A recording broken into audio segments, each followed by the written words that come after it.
Hey guys, welcome back to the channel. In today's video, we are comparing Pocket Option versus Olymp Trade, two big names in online trading. So if you're wondering which one is better for you, stick around because we're breaking it all down. Starting with Pocket Option.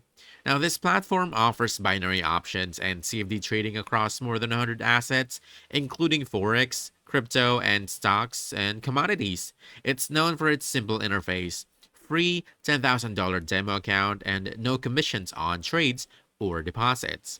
Pocket Option also uses strict KYC verification and SSL encryption for security.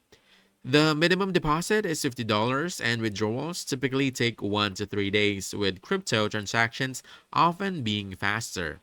Now, the downside, it's only regulated by IFMRRC. This is a private body, not major authorities like SciSec or the UK's FCA, which makes some traders cautious about its credibility. Now, let's move on to Olymp Trade, this platform.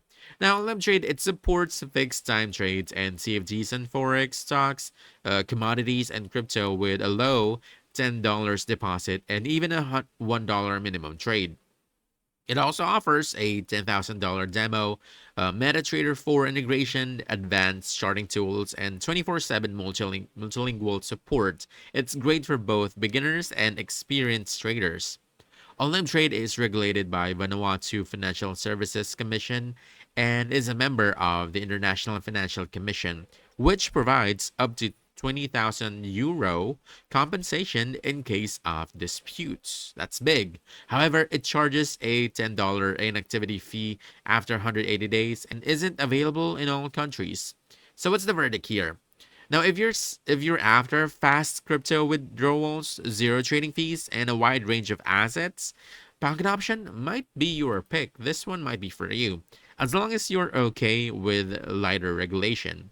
But if you prefer stronger regulatory protection, MT4 support, and investor safeguards, Limb Trade is the more secure and professional choice for you. So, if you found this helpful, don't forget to hit that like button, subscribe for more quick guides, and I'll see you in the next one. Thanks!